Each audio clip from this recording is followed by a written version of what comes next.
Hello, I'm Scott Clover, and you're listening to the Intuitive Energy Podcast. This podcast series is about intuition, healing, and creating new energetic patterns that benefit you in your daily life. In my private practice, I help people heal from a diverse range of issues, including self-acceptance, trauma release, managing anxiety, emboldening self-worth, and creative expression. In this episode, we talk about expressing self-love and its connection to healing, the power of forgiving yourself and why sometimes we refrain, and how to better communicate with your own energies. Enjoy. Carl Munson here with episode 5, season 2 of Scott Clover's podcast here. Scott Clover, of course, intuitive energy healer. How are you doing, Scott? I'm doing well, Carl. Thanks. Great to be going through this journey of the chakras with you as we've done in the last 2 or 3 episodes here. Where are we going today? We were in generally the 3rd chakra last week, and we're moving up in that chakra elevator we've been talking about into the 4th and 5th chakras today. That transition from the 3rd to the 4th can be somewhat major for people if they clue into that, because the lower chakras we've been talking about really has to do with bricks and mortar, basics, the real world we live in. Whereas the heart center, the heart chakra is really the conduit between the ethereal and the grounded reality or the cellular, molecular reality that we live in. Where heaven and earth meet, perhaps. Where heaven and earth meet, exactly. I mean, the Catholics got it right when they have the image of the cross. When I see that cross, I don't see someone being persecuted. When I see that, I see, oh, that's the connection between the heart is the connecting point between the above and the below, I would say. I wasn't raised in any sort of religious background, so I don't have a very extensive religious background. But when I see the cross, I just think of it as that's the crossroads between as above, so below. Yes, indeed. I'm doing it now, and it feels heartwarming. And again, as with the chakras, as usual, heartwarming. It's in our language as well, isn't it? Oh, it's definitely in our language. If we think about the heart chakra in our vernacular, in our songs, in our literature, I mean, just think of the expressions we have. My heart leapt when something happened. That's generally a good thing. Stabbed in the heart. That's so direct. And people generally know were they stabbed in the front or the back. It's not really up for debate whether someone looked at you in the eye and said, I no longer love you, or I don't love you, even though you love me. That feels like you're being stabbed in the heart. Yes. Whereas being stabbed in the back is maybe more of a betrayal from, say, a family member. Yeah. So love is love, but it comes in different ways and expresses itself differently in the body. And in our phrases, I mean, think of like, we even have a word, heartfelt. Yes. That was a heartfelt episode of television, or in this heartfelt episode of this. You know what you're getting yourself into if someone refers to heartfelt. It's not going to be guns and explosions going off or some superhero movie, which they have their moments too. They try to bounce around and get the emotional cord going as well. But if you're a bleeding heart, it means, what does that mean to you if I say what's a bleeding heart? An overgiver, it says to me, but, like somebody who's open to the world and gives to the point of suffering, possibly. Yeah, to bleeding out or bloodletting. Well, yes. Bloodletting doesn't sound like an opportune activity anymore, right? It was sort of a misaligned, misguided activity for healing. But if you're a bleeding heart, it means that you're oozing out something that maybe you should be retaining, right? Absolutely. And people that wear their heart on their sleeve, what does that mean? It means that anyone in the room can see it, right? Yes, I was going to ask you about that one for sure. And what I'm reminded of, Scott, is how everybody is energy aware in a way that they might not understand themselves to be, because the whole idea of a broken heart, we know what that means. And it's obviously not literally the organ. I mean, that does happen, the heart attack, which is also in our common sort of phrase in our language, in the English language. But a broken heart, most people know what that feels like. And it's an energetic matter, isn't it? It's not in the organ, it's in that chakra. Correct. It's in the energy field around that organ. And that organ that we're referring to, the actual blood pumping heart, has an electromagnetic activity about it that's quite dramatic in terms of the rest of our body. So our heart field, or the field of energy created around our heart, or those torus that looks like a big spinning donut, the energy of the heart goes out feet from us. So if you can sense the electromagnetic activity, even subtly, of someone else, It means you're connected or you're disjointed if you don't like somebody. Sometimes your heart electricity is different. I remember once I grew up next to a woman and I hadn't seen her in a few years, and I heard she was really ill and she got better, and I went over to say hi to her and I gave her a hug. And as I was hugging her, I'm very energetically sensitive, as one can imagine, judging by the title of the podcast. But as I was hugging her, it felt like I was playing an off-tune piano. Like something was discordant, or something was not aligned in her energy field that I had never felt before. And I reared back from the hug, and I stepped a few feet back from her, and then I started questioning her, like, "Oh, you're feeling better. What happened?" And she said, "Oh, well, me and Angelina here." And she tapped on her heart. And what had happened was she had gotten a heart transplant, but I had not known that. But when I went to hug her, I felt the electricity of the new heart as opposed to her body's energies, and I could tell that they were discordant. Wow. Okay. So that was really interesting understanding of how palpable we are in terms of our patterns. And that if I can hug somebody with a heart transplant and notice that their patterns are trying to relate to one another because they're actually different, it was quite a palpable experience. Amazing. Yeah. So with this heart chakra, the fourth chakra, what's the relevance for the individual and the part they're playing in society with this? Yeah. So going back to the energy side of the heart chakra, it has to do with love, forgiveness, unfortunately, grief as well. Grief lands in the lungs, which is behind the heart chakra, and then grief gets stuck in the lungs. So there's definitely things I do in my private practice where I clear people's grief out of their bodies somatically. And that can be revelatory for people who have been holding on to grief. Grief is a real sticky mistress. We grieve things that we don't need or want in our lives anymore. You can get divorced and know you're better off for being divorced, but you can grieve not being married. Yes. And that can get stuck. And then in the back of your heart chakra, and then somebody betrays you, or you have a minor go around with somebody at work, and then a little more grief gets stuck there, and a little more discordant energy gets stuck there. So as I said, grief can be a sticky mistress, and it really can attract energetic dust bunnies to it. And over time, those build up. That's so fascinating. And presumably at some point in our conversation here, you'll help us with an exercise to clear that. But what you say there strikes me as something people may not even be aware of, because you can carry that load and believe that to be your normal state of being. Correct. It can feel like a slowly encroaching malaise that all of a sudden you realize over time, oh, I don't feel the way I used to. Because over time, your grief was building up without releasing it. How sad is that? And some people might make that synonymous with aging, mightn't they? Correct. I think the two can go hand in hand with a lot of people, especially over time. If you're at a certain age that you start losing friends, if friends start dying, then a little more grief and a little more grief. And so that malaise.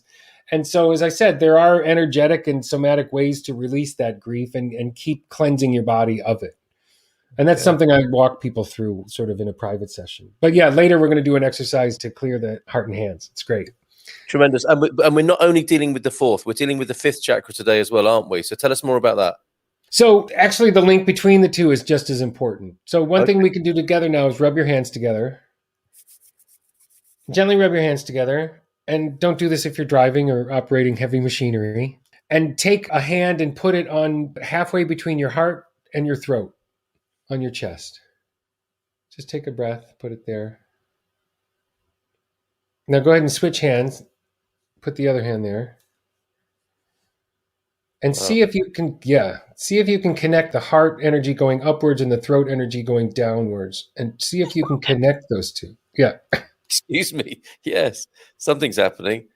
The latter one is so much cooler and clearer, if that makes any sense. It does. Well, we're trying to clear some of the energy. And so we switch the hands out, and that can help change the polarity of some of that energy. And also what we're actually giving your body permission to do here is allowing the heartfelt center and the communication center of your energy bodies to communicate just a little bit better, to understand that they can work together, and not that in our society, we're taught to stifle our emotions, right? A lot of Midwestern waspy families, for example, are really expected to not speak of emotions. Whereas some of the, say, East Coast families or the more traditional families, they can get in a vocal row and then hug each other 5 minutes later. Whereas different families, they swallow their pride, they swallow their thoughts, they swallow their words. I'm going to have to eat my words. Well, they get stuck in this area because you're not honoring yourself, which is the heart energy, by expressing yourself, which is the throat energy. And you get indigestion or heartburn. Heartburn. See what's happened there? Yes, I do. And what we're dealing with here, what I can see, what I can feel, is this is me, this is anyone, any person. This is the conduit of what's in the heart to what's coming out out of the throat and the mouth into self-expression. Exactly. So one way to access this easier for anyone is forgiveness. Forgive yourself.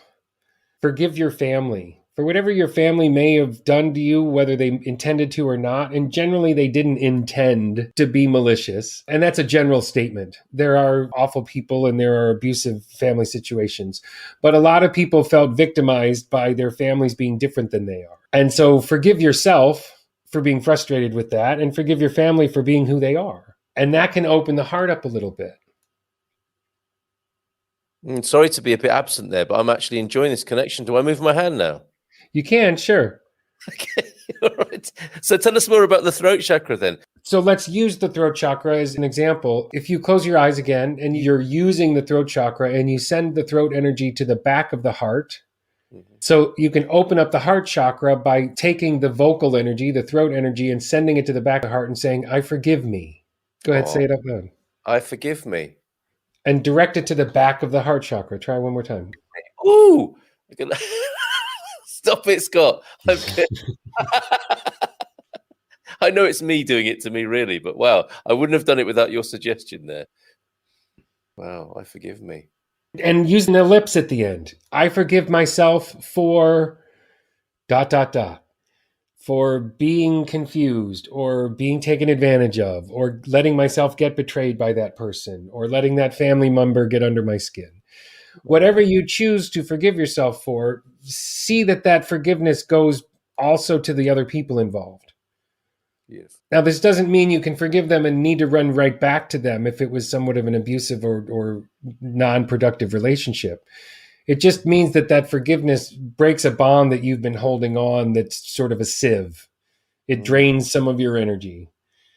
Wow. So say 5% of your energy was going back to some story from 15 years ago with a family member. Well, if you cap that off and forgive everybody, especially yourself, for whatever happened to you or that you let happen to you in this case, then that forgiveness can be very powerful to say, well, then I can love again. Yes. And right? that's vitality, isn't it? Return to where it could possibly be used better. Right. And take that heart off your sleeve and put it back in your own chest. Right. If you're going to be heartfelt, then feel your own heart. What are the best ways you can take care of other people is by taking care of yourself first. So healing is equated with self-esteem in my work, and self-esteem is equated with self-love. So by that logic, self-love is a healing experience, and self-love can continue to be a healing energy and a resource that you can wield. This is wonderful. So you can heal your broken heart. You can go to the heart of the matter. You can find your voice. You can bite your tongue or not bite your tongue, preferably. Yeah. And use. You can not choke on your words. Yeah. Yeah. Amazing. So talking about choking on words and finding one's voice. Last time we spoke, you had Melanie, wasn't it, who was singing about her brand new roller skates, which was a bit of a motif and metaphor for what we were talking about. Are there songs this week? Or on this episode? Oh my gosh. Yeah. So the one that came right away to me when I started thinking about this was Quarter Flash, Harden My Heart. Do you remember that song? I think it's from the 80s. I'm going to harden my heart. Oh, what does she say? I'm going to harden my heart. I'm going to swallow my tears. I'm going to learn to leave you here is what the phrase is. I think I would skewer it if I sang it. But yeah, Quarter Flash, Harden My Heart. That was a very popular song when I was a kid. Yeah. And it's so literal. You hurt me. I'm going to harden my heart. I'm going to leave you here, which means I'm going to protect myself against you and your shenanigans or your bullshit. Yes. But then the point is, how long do you accept that, and how long do you protect yourself to the point that you let your heart express itself again? Some people can be heartbroken in their teens and 20s and then never love again. Oh. And that's a real travesty, right? Madonna has that song, Frozen. You're frozen when your heart's not open. And that's a literal line from her song. Amazing. Conversely, Carly Simon, one of my favorite songs of all, but certainly of hers, is Don't Mind If I Fall Apart. There's more room in a broken heart. The idea of more room in a broken heart, I think, is beautiful. And that's the acceptance, isn't it? Is that, heartbreak can happen, but it can lead to something greater. Oh, definitely. It can lead to something greater, which leads me to a song I found this morning that I was just listening to music, and Hooked on a Feeling came on by B.J. Thomas. Remember, I think from the 70s? Hooked on a feeling, I'm high on believing that you're in love with me. Do you know that song? I don't, but I love that little rendition. Oh, He's the raindrops keep falling on my head guy, isn't he? Oh, maybe he is. I just know that this Hooked on a Feeling song from the 70s, he hits all the marks. Some of the lines in this song are, I'm hooked on a feeling, I'm high on believing. So the heart chakra opens up, and then they get high up in the upper chakras. And then he goes on in the song to say how titillated he is and how turned on he is by this woman. And that's down in the second chakra. So I just was listening to the song today. And if you get a chance, look at it from the energetic standpoint, is the love entered the heart. It went up into the higher chakras to create a feeling of euphoria. And at the same time, it grounded him in his body to want to relate to her sexually. It's a great song. Amazing. Yeah. So what I want to ask you now then is how this work. I mean, we're talking about, I guess, healing and mending the past and these patterns we might have set for ourselves, understandably, through heartbreak or choking emotions down or it not being safe in the family or in the culture or the society. But on the other side of that, what sort of benefits can people look forward to by being free of that? And this relates directly to maybe clients of yours who've come to do this particular kind of work. How has that shown up in their professional life or their personal life? A lot of that can be an energetic coagulation of not flowing energy.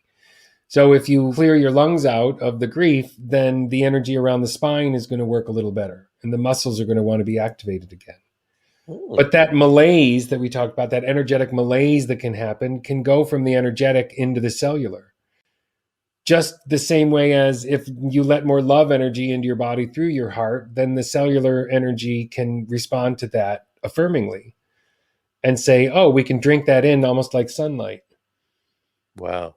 Drinking it like sunlight. That sounds beautiful. And presumably this is good for the would-be or actual creative types, right? Because as I understand it, across your heart and through to your arms and hands, that's all part of this, what would it be called? Latitude of that chakra. It includes the arms and hands as well, right? It's a really great way to define it, that latitude line. If you take the energy from the heart, it wants to go and express itself. And from the heart chakra and the throat chakra, it can go easily into the shoulders, out the arms, and down into the hands. I mean, think of it now, how we're expressing ourselves. Artists for millions of years have been using their hands, their digits, to digitally engage with the world, meaning tactile, feeling it, creating music, creating art, creating sculptures, things like that, is all generally done through the mouth and the fingers, the music. If not, a guitar is mostly fingers in general. So it really is, if you look at the way the human body is structured, it is a way for us to express what we love. If you know any artist or any true musicians or visual artists, they create instinctively. They create just for the sheer drive that they want to create. They may not be creating for dollars or money at the end of it. There are many hobbyists who play music for themselves just to express themselves through their hands and then sometimes through their vocal cords. So it's a great way for people to express themselves, especially if you're artistically inclined.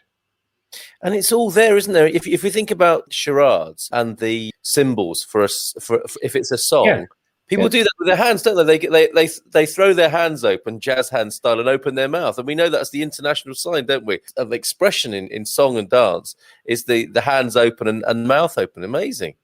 Definitely. And if you look at the gesticulations of like sign language, either ASL or European Sign Languages. Some of them are very literal hand expressions. Yes. Everyday kind of street sign language it's pretty obvious, isn't it, what we're doing if we're making the little fingers opening and close as somebody talks too much.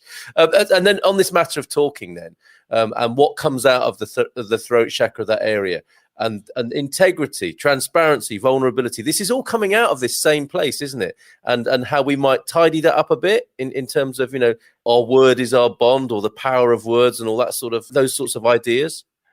Exactly, power in the words. But look at the scapegoating that goes on with our fingers these days. Meaning a lot more people are bold on the internet. A lot more people talk trash and garbage on the internet with their fingers than they ever would face to face with looking somebody in the eye. I mean, the horrific things that get said on a daily basis on the internet, just under one post, inane post, can get so negative just for no reason at all. But that would never happen in a room full of people. So it's a little bit of the scapegoating how we've been communicating of late. And I think we have to go in and clean out our own chakras and realize that we're not utilizing our throat chakras, even the way we were a couple years ago in lockdown. There's one thing to resonate your voice in the same room with someone as it being recorded or through a microphone, or, as I said, just if you're typing emails. And how many times does somebody say, oh my God, can you believe that person called me on the phone? They could have just texted me. Mm. Whereas we never had that capability before. And, up to 15 years ago, if you wanted to actually communicate with somebody, you sent them a letter or you spoke to them on the phone. Yeah. It's a big shift. And a lot of people's maybe throat chakras might not be as open as they once were. So it's now on us. The impetus is now on the individual to do the work. So one thing you can do is, once again, imagine that elevator of ours that we've been talking about, the chakra elevator. And if you go from your third chakra in your belly up through the heart and then throat and maybe up one more, is it aligned? Is it a clear elevator shaft, or does the shaft creak off one way? Does it bend another way? Is the energy not able to get through because it's constricted in a certain point? And that's something you can do in one of your private quiet moments, is to navigate how open one chakra is to the next one, to the next one, to the next one. Very interesting you should say that, private, quiet moments. I've noticed for myself, Scott, in these heady times we're living in and a lot of fear around, I'm not making as many of those private, quiet moments as I might like. And taking your advice from before, I forgive myself for that. But I also see the need for doing it. Would you agree that right now, with the energies of the world, if you like, or the energies of the dominant culture, it's really important to sit down and sit still and check in this way? Correct. And it doesn't have to be meditation. Not everyone is able to meditate. That's a sort of misnomer in the energetic community or the New Age community that, just solve everything by meditating. Well, that's great for people that can meditate, but a lot of people have been through traumas. A lot of people's hearts aren't protected enough or secure enough feeling to go into their bodies without feeling agitated. So forgive yourself if you're not able to meditate and find another way to do it. As I said, hug a tree, go for a walk, do some gardening, clean the kitchen, for crying out loud. I mean, that'll ground anybody if you do your own dishes and clean your kitchen floor. But there are ways to get into your quiet moments without, sitting cross-legged trying to meditate like Buddha, because not everyone's able to do that. And it's okay if you're not. If your brain pattern and your heart pattern are racing, then trying to go in and meditate quietly for 5 minutes can be agonizing. Yes. So forgive yourself for that. And maybe one day you'll get there, but come at it a different way. And just a simple thing, like you said there, sit down, maybe look at this connection between the third, fourth, and fifth chakras. How is that elevator shaft looking? How's it working? Yeah. How's it feeling to you? Yeah. Is it askew? Is it not askew? Is it tighter in the backside? Are you holding grief in your lungs? All that can become apparent if you take a moment and go inside. And if not, if you need help, then you reach out to someone like me or other healers that are energetically sensitive enough to guide you in that. But talk therapy and things like that aren't really the route to releasing these kinds of heartaches. It does chip away at it, sure. But direct energetic intervention or indirect energetic intervention can be hyper productive in terms of trying to regulate these for people. Sounds right. And the body doesn't lie, does it? The sense I get from what you're saying there is it can be useful to talk, but this is really something we may have learned and have a habit of over the years, is hiding from ourselves and each other. And that can be very adequately done through the throat chakra, can't it? The stories we tell ourselves internally and the stories we express can be quite habitual, but the body doesn't lie, the energy doesn't lie, and therein lies a really big potential for change and transformation. Yeah, and expressing the energy the way it's intended or desiring to be expressed. Beautiful, beautiful. Okay, so where do we go in the next episode? Before we finish, perhaps with another little exercise, if I may push it for that. What's the connection we can look forward to then going up from the 5th? Oh, we'll talk about the more ethereal chakras, the third eye, the crown chakra, your connection to energy outside of our realms, picking up on different senses, extrasensory perception, as they said, as it used to be called growing up, things of that nature. But for right now, let's talk about the heart and expressing ourselves a little more energetically. Okay. So if you're in a room, take a minute, take a breath, and look around the room and find something metal. Find something metal in your room. And if you don't have anything metal, a piece of something made out of wood or brick works too. And just find that piece of metal, can be a doorknob even, but not a refrigerator. Don't do it on a refrigerator. And clue into that piece of metal. And when you're ready, put your hands up towards it. Point your palms at that piece of metal or wood. Yep. And when you're ready, build up energy in your heart. Build up energy in your heart. Just let the heart energy build up, kind of like a superhero in the movies. And when you're ready, let it start flowing out down your arms and out your hands, and try to melt that piece of metal with your heart energy exiting out your hands. Ooh. And as that power and force leaves, let it burn away any old disturbances or old blockages from the heart, shoulders, arms, wrists, letting it leave out the hand chakras. Just blazing that piece of metal with your heart energy. Yeah. Maybe cough a little bit. Good. And when you're ready, you can let your hands down and shake them out. Ooh, hero there. Yeah, you can. If you visualize and use that imagination I'm fond of talking about, you really can let go and burn away some of the cobwebs that have built up in us.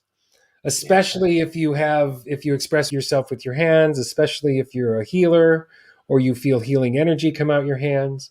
This is a great way to help unclog it. Beautiful. That was great. I got a real sense of less is more. Not to undermine, the power of energy, quite the reverse, really, in taking our worldly focus away from the obvious and the world of the senses, inside into the energy, into the chakras, and then using it in that way. And without your guidance and insight on that, I wouldn't have done that, and I wouldn't have felt that. So it's really amazing to feel what is there all the time, but we're not necessarily conscious of.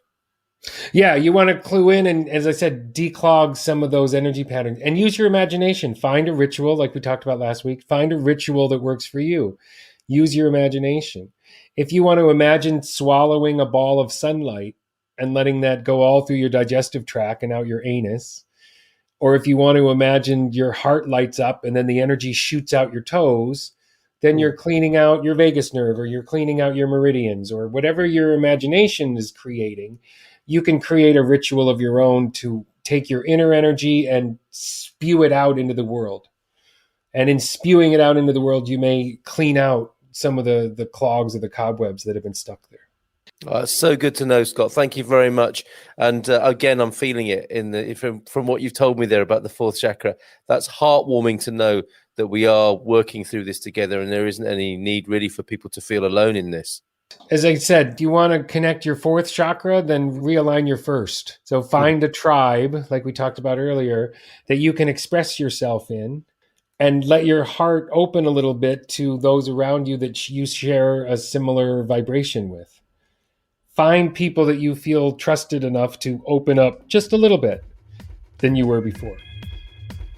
Wonderful. Scott, always great talking to you. Looking forward to talking to you again soon. Bye for now. Thanks, mate. You've been listening to the Intuitive Energy Podcast with me, Scott Clover. Thanks to Carl Munson for the great discussion, and to Corey Tutt for the music you're listening to. In my private practice, I encourage people to heal what holds you back and feel better in your body.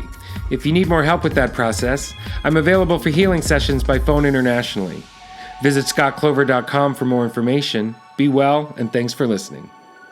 This podcast is for educational and informational purposes only, and solely as a self-help tool for your own use. I'm not providing medical, psychological, or nutrition therapy advice. You should not use this information to diagnose or treat any health problems or illnesses without consulting your own medical practitioner. Always seek the advice of your own medical practitioner and/or mental health provider about your specific health situation. For my full disclaimer, please go to scottclover.com/disclaimer.